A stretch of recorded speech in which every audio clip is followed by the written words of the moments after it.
Hello, today I'm going to talk about substrings, and my name is Daniel Kang, and I hope you enjoy. Okay, moving into substring, I want to talk about what definition of substring is. Well, according to this website, the substring method extracts the character from a string between two specific indices and returns the new substring. And you may be wondering what that means. I'll be explaining furthermore in the next slide. Now, how do you use substring? You may be wondering how to use substring, but if you look at the first sentence, object1.substring, in the parameter there will be int x, comma, int y. And as you can read the second line and the third line, it states that you can have up to 2 integers to set the boundary. I'll be explaining what that means. And if you look at the third line, it states that you must have at least 1 integer to set where your substring will begin. Well, I'll be explaining more about it in my examples. But this is how you generally write a substring.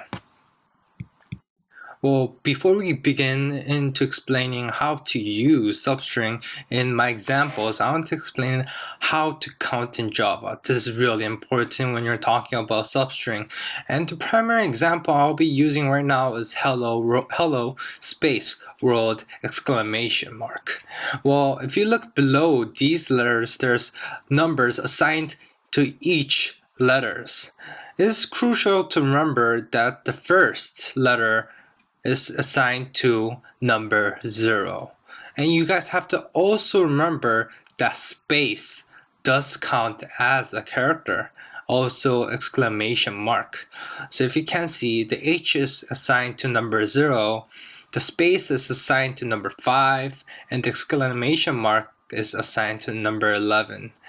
So that's how you count in Java when we're talking about substring. Okay guys, take a moment and try solving these 5 problems. And pause this video. Okay, let me explain the answer for each of the problem. First, starting off with the first code. But before we move on to the first code, I'd like to explain why I named the name of my object, Daniel, which is equal to hello world exclamation mark like I used in the presentation before. And let's move on to the first code.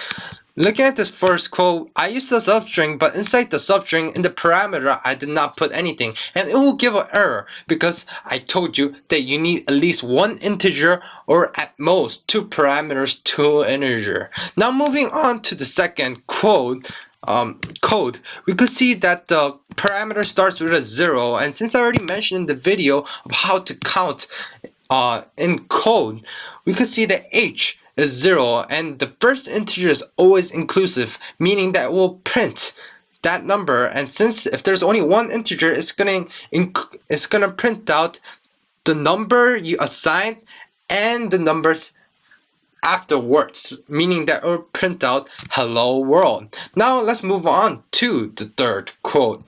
The third code, we use the 2 parameters, which is 5, 11, and I explained the first integer is always inclusive, but the second integer is exclusive, meaning that will not be print.